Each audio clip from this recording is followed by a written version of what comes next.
Hello guys, आज भाई नमस्ते, केम छो, सत श्री अकाल, अस्सलाम वालेकुम, केमन आछो, कैसा क्या है, Ram Ram guys. I hope सब बड़े हो गए। हम बैक विद द सीरीज, ठीक है। 10 मिनट सीरीज चल रही है हम लोग की, और ये चैप्टर भी आज हम लोग 10 मिनट में खत्म कर देंगे, ठीक है। ये हमारा चैप्टर वाला बिजनेस का nature and significance of management. मैंने पूरा अच्छे से जो पढ़ाया था वो वाली वीडियो भी मैं डिस्क्रिप्शन में डाल दूंगा, ठीक है। लिंक डाल दूंगा, उधर से पढ़ लेना। उसमें पूरा चैप्टर अच्छे से पढ़ाया 30-40 मिनट की वीडियो में। बट ये तो अब मैं 10 मिनट में बनाऊंगा, 10 मिनट सीरीज है रिविजन के लिए। ये तब प्रेफर्ड है अगर तुम लोगों ने पहले वो वाली वीडियो देख रखी हो, बट नहीं भी देखी हुई तो भी चलेगा, मैं ऐसा बुरा नहीं समझाने वाला, ठीक है। तो स्टार्ट करते हैं। सबसे पहले मैनेजमेंट होता है, देखो व्हाट इज मैनेजमेंट, ठीक है। Management is a process of getting things done, ठीक है। मैनेजमेंट इज अ प्रोसेस, देखो वर्ड समझना, ठीक है। Management is a process of getting things done with the aim of achieving objectives effectiveness efficiently and effectively, ठीक है। तो management क्या कहता है, बेसिकली ऐसा प्रोसेस है जिससे गोल अचीव कर सकें, ठीक है, बोथ इफेक्टिवली एंड एफिशिएंटली। अब मैनेजमेंट को प्रोसेस क्यों बोलते हैं, देखो मैनेजमेंट को प्रोसेस इसलिए बोलते हैं क्योंकि मैनेजमेंट ना एक प्रोसेस से चलता है, मतलब स्टेप बाय स्टेप चलता है। ऐसा नहीं है कि पहले एक चीज हो गई फिर दूसरी, कुछ भी ऐसा रैंडमली नहीं चलता। मैनेजमेंट एक प्रोसेस में वर्क करता है, और मैनेजमेंट प्रोसेस है POSDC, ठीक है। ये हम आगे पढ़ेंगे, प्लानिंग है ये, ठीक है। प्लानिंग में लिख नहीं रहा पूरा, ठीक है। Planning, organizing, staffing, directing, controlling, ये पूरा प्लानिंग का बेसिकली मैनेजमेंट का प्रोसेस है, ठीक है। नेक्स्ट इज इफेक्टिवनेस, ठीक है। 3 वर्ड मैंने बोले, बोथ एफिशिएंटली एंड इफेक्टिवली, ठीक है। तो एफिशिएंसी मतलब क्या होता है, efficiency means doing the task with minimum cost, ठीक है। मतलब मिनिमम वेस्टेज और मिनिमम कॉस्ट में काम करना है, ठीक है। नेक्स्ट इज इफेक्टिवनेस, इफेक्टिवनेस मतलब टाइम से कंप्लीट करना काम, ठीक है। Completing the work at the right time, ठीक है। ये एफिशिएंसी मतलब मिनिमम कॉस्ट, एंड इफेक्टिवनेस मतलब ऑन टाइम, ठीक है। नेक्स्ट इज या फीचर्स, या फिर आप बोल सकते हो जो भी है, ठीक है। फीचर्स ही बोलोगे बेसिकली।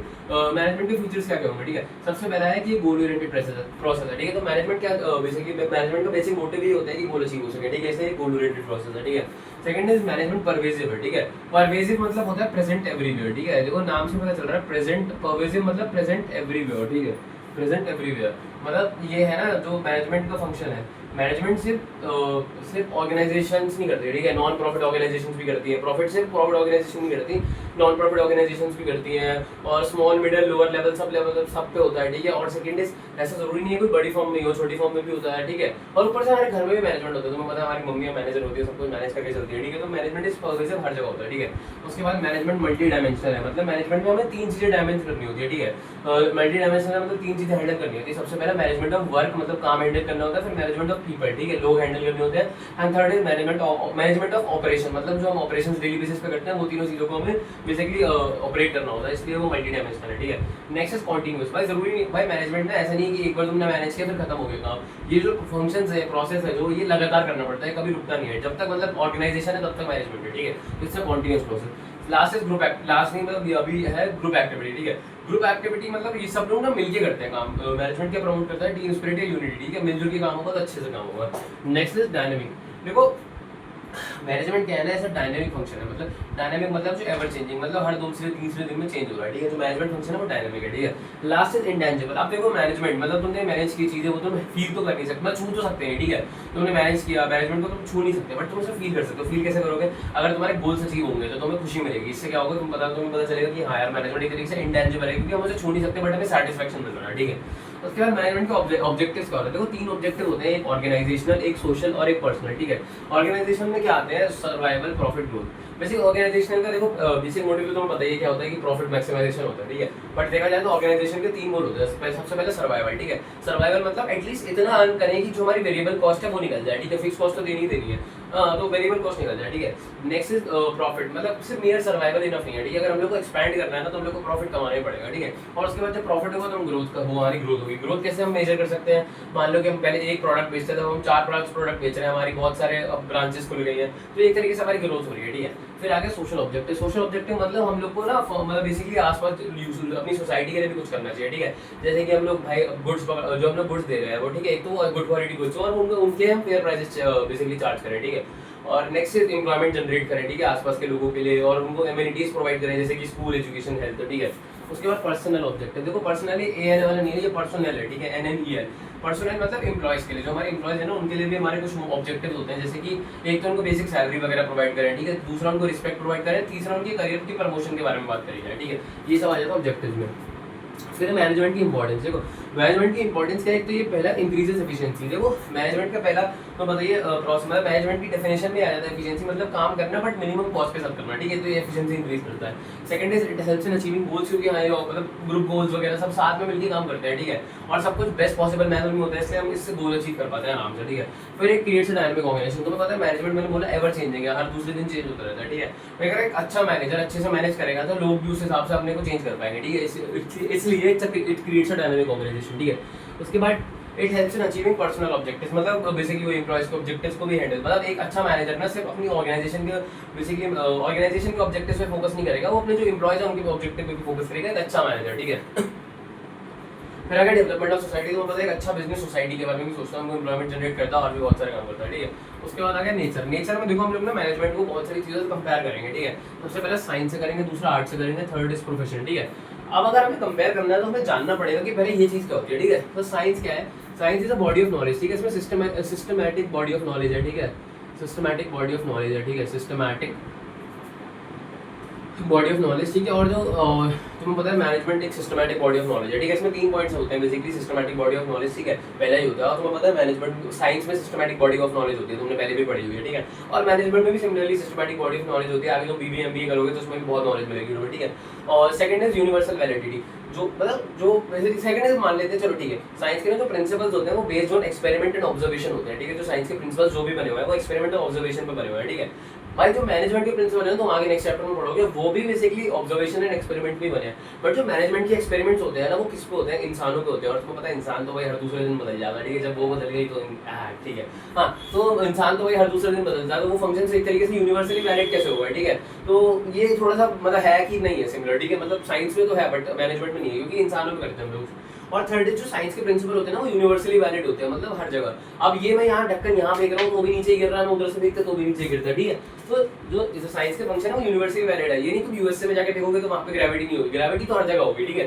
बट क्या पता मतलब अगर मैनेजमेंट का प्रिंसिपल क्या पता तुम्हारी अगर ऑर्गेनाइजेशन में अच्छे से काम कर पा रहा है, क्या पता दूसरी के बना करे, वहाँ के सर्कमस्टेंसेस ही अलग हो, ठीक है। Next is art. मतलब आर्ट क्या है, आर्ट में भी एक्जिस्टेंस ऑफ थ्योरेटिकल नॉलेज, ठीक है, आर्ट में भी थ्योरेटिकल नॉलेज है। तुम्हें पता है अगर तुम म्यूजिक वगैरह करते हो, ठीक है, कोई अगर प्रोफेशनल सिंगर है, ठीक है, थ्योरेटिकल नॉलेज होती है, ठीक है। कोई भी मतलब एक तरीके से देखा जाए प्रोफेशनल सिंगर है तो तुम्हें पता है, तुम्हें पहले राग वगैरह के बारे में बताया जाता है, ठीक है। तो ऐसे बेसिकली हर आर्ट फॉर्म में कोई ना कोई थ्योरेटिकल नॉलेज तो होती है, और तुम्हें पता है मैनेजमेंट में भी थ्योरेटिकल नॉलेज होती है, ठीक है। और ऊपर से जो आर्ट है ना वो बेसिकली प्रैक्टिस और क्रिएटिविटी पे बेस्ड होती है। तुम्हें पता है कि बिजनेस जो है मैनेजमेंट है वो भी बेसिकली प्रैक्टिस और क्रिएटिविटी पे बेस्ड है। एक अच्छा मैनेजर तभी अच्छा बन पाता है जब वो रेगुलर बेसिस पे प्रैक्टिस करता है और वो अपनी क्रिएटिविटी का यूज करता है, ठीक है।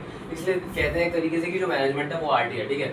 तो अगर हम देखा जाए मैनेजमेंट इज अ साइंस, तो मैनेजमेंट साइंस नहीं है, ठीक है। हम बोलते हैं मैनेजमेंट इज अ इनएग्जैक्ट और सोशल साइंस। इनएग्जैक्ट क्योंकि देखो इसमें सिस्टमैटिक बॉडी ऑफ नॉलेज पे, बट जो इसके प्रिंसिपल्स है वो इंसानों पे टेस्ट किए गए हैं, इसलिए वो हम ये नहीं बोल सकते कि 100% वर्क करेंगे, ठीक है। और थर्ड इज इसके जो प्रिंसिपल्स है वो यूनिवर्सली वैलिड नहीं है, मतलब ग्रेविटी तो यहाँ है वहाँ है, बट जो मैनेजमेंट के प्रिंसिपल्स है वो जरूरी नहीं है और दूसरी ऑर्गेनाइजेशन में उसी एक्सटेंट के साथ अच्छे से वर्क कर पाए, ठीक है। तो इसको हम बोलते हैं management is a social science और इनएग्जैक्ट साइंस, ठीक है। बट हम बोलते हैं मैनेजमेंट इज आर्ट, ठीक है, मैनेजमेंट इज एन आर्ट, ठीक है, क्योंकि भाई मैनेजमेंट में तुम्हें पता है थ्योरेटिकल नॉलेज भी है, ठीक है। और दूसरा है जो इसके बेसिकली प्रैक्टिस और क्रिएटिविटी भी वर्क करते हैं, ठीक है।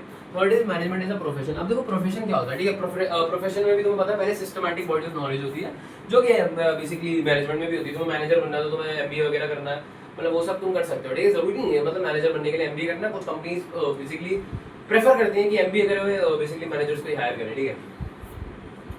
और सेकंड इज अगर तुम्हें कोई प्रोफेशन में जाना है, मतलब मान लो तुम्हें डॉक्टर बनना है या फिर लॉयर बनना है, तो उससे पहले तुम्हें एग्जाम देना पड़ता है, ठीक है। बट मैनेजर बनने के लिए तुम्हें ऐसा जरूरी नहीं है, मतलब एमबीए करोगे तो बेटर है, बट जरूरी नहीं है कि एमबीए करो, ठीक है। बिना एमबीए की जॉब मिल जाएगी तुम्हें, ठीक है।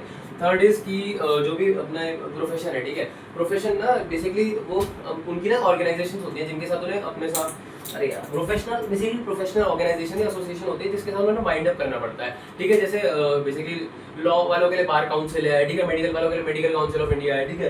तो ऐसी कोई ऑर्गेनाइजेशन मतलब है, ठीक है। मैनेजमेंट की भी ऐसी ऑर्गेनाइजेशन है, एक तो जैसे है तो पता है एक मेरे को नाम याद नहीं आ रहा, हाँ, ऑल इंडिया मैनेजमेंट एसोसिएशन, ठीक है, हाँ, AIMA, ठीक है, AIMA all India management association, ठीक है। ऐसी बहुत सारी medical management all India management association, ठीक है, ऐसी और भी बहुत सारी मैनेजमेंट एसोसिएशन है। बट ना अभी क्या है, अभी ना उनके साथ टैग अप करना या उनके साथ बाइंड करना जरूरी नहीं है, कंपलसरी नहीं है, ठीक है। अगर तुम उनके साथ बाइंड नहीं करोगे तो भी चल जाएगा, ठीक है। अब जो प्रोफेशन है, प्रोफेशन में ना अगर तुम्हें काम करना है तो कुछ तुम्हें एथिकल कोड ऑफ कंडक्ट दिए जाते हैं, उनके हिसाब से तुम्हें काम करना होता है, ठीक है। बट मैनेजमेंट में ऐसा कुछ है नहीं, ठीक है। एंड लास्ट इज प्रोफेशन जो है ना, प्रोफेशन में बेसिकली प्रोफेशन का एक मोटिव क्या होता है, सर्विस मोटिव, ठीक है। सर्विस मोटिव मतलब कि हम लोग को सर्विस प्रोवाइड करनी है, बट एक तरीके से देखा जाए तो कहीं ना कहीं कंपनी का उनका कंपनी का मेन मोटिव तो प्रॉफिट मैक्सिमाइजेशन ही होता है, ठीक है। बट कह सकते हैं कि कंप्लीटली प्रॉफिट मैक्सिमाइजेशन भी नहीं होता, अगर उन्हें लॉन्ग रन में सर्वाइव करना है तो वो सोशल ऑब्जेक्टिव भी फॉलो करते ही करते हैं। तो हम लोग कहते हैं कि हाँ ये फंक्शन अभी है नहीं बट आगे जाके क्या पता जुड़ जाए, ठीक है, मैनेजमेंट में। तो management is not a profession, ठीक है। Management is not a full fledged profession but it is a path on becoming a full fledged profession. क्योंकि अभी तुमने बोला कि अभी मैंने बोला एमबीए करे बिना तुम्हें जॉब मिल सकती है, बट क्या पता आगे एमबीए कर मतलब वो हो जाए कि एमबीए करोगे तभी मिलेगा मैनेजर का, तो हो सकता है आगे ऐड हो जाए, ठीक है। उसके बाद लेवल्स आ गए, ठीक है। मैनेजमेंट में देखो 3 लेवल होती है, ठीक है, ऐसे चलता है, टॉप, ठीक है, मिडल एंड लोअर, ठीक है, मिडल एंड लोअर लेवल, ठीक है। टॉप लेवल पे कौन कौन लोग आ जाते हैं, वही सीईओ, सीएफओ, एमडीज वगैरह वगैरह, कंपनी के फाउंडर, ये सब लोग आ जाते हैं टॉप लेवल पे। मिडल पे कौन आ जाते हैं, वही बेसिकली डिपार्टमेंट हेड, जैसे परचेज मैनेजर आ गया, सेल्स मैनेजर आ गया, ये सब जो डिपार्टमेंट के हेड होते हैं वो आ जाते हैं। एंड लोअर लेवल पे जो एम्प्लॉइज को मैनेज करते हैं, जैसे कि बेसिकली अपना क्लर्क आ गया, ये सब लोग आ गए, जैसे ठीक है, ब्रांच सुपरिटेंडेंट वगैरह चीजें, सुपरिटेंडेंट वगैरह आ गए, ठीक है। तो ये सब लोअर लेवल पे आ जाते हैं, ठीक है। तो अब टॉप लेवल वालों के फंक्शन क्या होते हैं, देखो टॉप लेवल वालों के कुछ फंक्शन बता दो। एक फंक्शन तो ये होता है कि जो कंपनी का सर्वाइवल है ना वो टॉप लेवल के कंधों पे है, टॉप लेवल अच्छे से काम करेगा तभी कंपनी का सर्वाइवल होगा, ठीक है। और सेकंड इज की जो भी प्लान्स वगैरह फॉर्मुलेट करता है वो टॉप लेवल ही करता है, ठीक है। अब मिडिल लेवल का क्या काम है, मिडिल लेवल का एक काम तो ये है कि वो अपने डिपार्टमेंट में ना एफिशिएंट स्टाफ रखे, ठीक है, मतलब स्टाफिंग करके रखे, क्योंकि वो डिपार्टमेंट हेड्स है, तो अगर उनके डिपार्टमेंट में लोग ही नहीं होंगे तो काम कैसे होगा, ठीक है। एक तो वो इंश्योर करते हैं कि उनके डिपार्टमेंट में काम हो, और दूसरा जो भी टॉप लेवल पॉलिसीज फॉर्मुलेट करता है वो आगे उसको पास ऑन करें, ठीक है। फिर जो लोअर लेवल एम्प्लॉय होता है, देखो जो लोअर लेवल एम्प्लॉय होता है ना वो जस्ट एम्प्लॉय के ऊपर ही काम कर रहा होता है, मतलब उसे एम्प्लॉय को डायरेक्ट गाइडेंस देता है वो, ठीक है। तो लोअर लेवल अगर अच्छे से काम करता है तो बेसिकली वैसे देखा जाए तो लोअर लेवल का देखो मेन ऑब्जेक्टिव क्या है, जो बेसिकली अपना गुड्स प्रोड्यूस हो रहा है ना वो एक तो अच्छी क्वालिटी का प्रोडक्ट प्रोड्यूस हो, ठीक है, स्टैंडर्ड क्वालिटी का, और वेस्टेज कम हो, ठीक है, वेस्टेज कम से कम हो, वो सब इंश्योर करता है लोअर लेवल मैनेजर, ठीक है। फिर आ जाता है कोऑर्डिनेशन। देखो कोऑर्डिनेशन एक इंपॉर्टेंट फंक्शन है, देखो जैसे ये फंक्शन देना POSDC ऐसी प्लान कोऑर्डिनेशन वैसे फंक्शन नहीं है बट इसको हम कंसिडर फंक्शन ही करते हैं, ठीक है। कोऑर्डिनेशन मतलब देखो कोऑर्डिनेशन में एक स्पेसिफिक टर्म बताऊं, अभी तो मैं एक वीडियो देख रहा हूं, ये जो वीडियो मेरी देख रहे हो इसमें मेरी वॉइस, ठीक है, और मेरा जो लिप्स मूवमेंट है फिर कुछ भी है वो वीडियो है वो एक सिंक में चल रही है। अगर वीडियो पहले चल रही होती है आवाज बाद में आ रही होती है तो हम लोग के माइंड में कंफ्यूजन होता, बट ये सेम चल रही है, मतलब एक फ्लो में चल रही है, तभी तुम आराम से पढ़ पा रहे हो ना, ठीक है। तो कोऑर्डिनेशन मींस बेसिकली सिंक्रोनाइजिंग, ठीक है, synchronising the activities of different departments, मतलब बहुत देखो एक ऑर्गेनाइजेशन है उसमें बहुत सारे डिपार्टमेंट होते हैं, सेल्स, प्लानिंग, ठीक है, अपना HR डिपार्टमेंट, ये सब बहुत सारे डिपार्टमेंट होते हैं, परचेज डिपार्टमेंट, फाइनेंस डिपार्टमेंट, ठीक है। तो कोऑर्डिनेशन क्या करता है कि इन सारी एक्टिविटीज को सिंक्रोनाइज करके चलता है जिससे हमारा गोल अचीव हो पाए, ठीक है। नेक्स्ट इज मीनिंग बता दिया मैंने। कोऑर्डिनेशन एसेंस, देखो coordination is an essence of management. देखो एसेंस ऑफ मैनेजमेंट क्यों, क्योंकि कोऑर्डिनेशन ना हर फंक्शन में यूज होता है, ठीक है। प्लानिंग जिस हिसाब से होती है उस हिसाब से ऑर्गेनाइजिंग होती है, उस हिसाब से स्टाफिंग होती है, उस हिसाब से डायरेक्टिंग होती है, उस हिसाब से कंट्रोलिंग होती है, ठीक है। और coordination top level middle level तीनों पे होता है, ठीक है, लोअर लेवल तीनों पे होता है। टॉप लेवल जो भी प्लान्स बनाता है, मिडिल लेवल उसी हिसाब से काम करता है, ठीक है, मिडिल लेवल के हिसाब से फिर लोअर लेवल काम करते हैं, तो वहाँ पे भी कोऑर्डिनेशन की जरूरत है। और थर्ड चीज, अगर एक कंपनी को ना लॉन्ग रन में सर्वाइव करना है, ठीक है, तो उसे कोऑर्डिनेट करके चलना ही पड़ेगा, अगर उनकी एक्टिविटीज ही कोऑर्डिनेटेड नहीं होगी ना तो बहुत जल्दी तबाह हो जाएगी, ठीक है। फिर फीचर्स आ जाता है, देखो कोऑर्डिनेशन के बहुत सारे फीचर्स हैं। एक तो वो यूनिटी प्रमोट करते हैं, ठीक है, एक वो यूनिटी प्रमोट करते हैं, वो प्रमोट करते हैं कि हमारा ग्रुप गोल्स अचीव हो, ठीक है, और ऑर्गेनाइजेशन का भी गोल अचीव हो, ठीक है। फिर लास्ट इज इंपॉर्टेंस। देखो कोऑर्डिनेशन ना इंपॉर्टेंट क्यों है, इसके लिए 3 चीजें हैं। एक तो होगी स्पेशलाइजेशन, मैं तीनों चीजें बता रहा हूँ, ठीक है। एक तो हो गया स्पेशलाइजेशन। देखो जब एक ऑर्गेनाइजेशन ना बहुत बड़ी हो जाती है तो वो लोग क्या करती है, स्पेशलिस्ट हायर करती है, ठीक है, स्पेशलिस्ट हायर करती है, बहुत सारे लोग हायर करती है। तो वो स्पेशलिस्ट क्या सोचते हैं कि जैसे तुमने मतलब तुम समझो कि अगर एक ऑर्गेनाइजेशन बहुत बड़ी हुई तो वहाँ पे ना लोग प्लानिंग करने के लिए भी अलग से लोग बुलाते हैं जो स्पेशलिस्ट होते हैं उन कामों में, ठीक है। तो वो जो स्पेशलिस्ट होते हैं ना वो क्या सोचते हैं कि भैया हम क्वालिफाइड है और हम लोग को कोई सुनाए ना, ठीक है, मतलब हम लोग को सब आता है, अगर कोई हमको बोले ना तो हम उनका मतलब ही नहीं है, ठीक है, हमें सब आता है, जो हम बोलेंगे वही चलेगा, ठीक है। इससे क्या होता है, और एम्प्लॉय सोचते हैं कि ये क्या बन रहा है अपने को, ठीक है। ऐसी और भी देखो मैनेजर्स होते हैं, स्पेशलिस्ट होते हैं, ठीक है, मतलब एक स्पेशलिस्ट होता नहीं, हर काम के लिए अलग अलग स्पेशलिस्ट होता है, तो सब सोचते हैं कि ये क्या बोल रहा है, मैं तो इससे ज्यादा जानता हूँ, ठीक है। तो सब में लड़ाई ना हो जाए इसलिए कोऑर्डिनेशन बनाने की जरूरत है, ठीक है। और अपना ठीक है, मैं काम करता हूँ तो मैं ये बता ही देता हूँ, ठीक है। उसके बाद सेकंड फिर आ जाता है ग्रोथ इन साइज। देखो जब एक फर्म ना बड़ी हो जाती है, ग्रोथ हो जाती है साइज में, तो क्या होता है बहुत सारे एम्प्लॉयज वो हायर करती है, ठीक है। और जो एम्प्लॉयज होते हैं ना वो हर जगह अलग अलग जगह, सब अलग बैकग्राउंड के हैं, सब अलग मतलब कास्ट के हैं, सब अलग जेंडर के हैं, सबके अलग थॉट्स हैं, सबका अलग बेसिकली मोटिव है यहाँ फर्म ज्वाइन करने का, ठीक है। तो सबके बीच में ना कॉन्फ्लिक्ट ना हो जाए इसलिए कोऑर्डिनेशन की जरूरत होती है, ठीक है।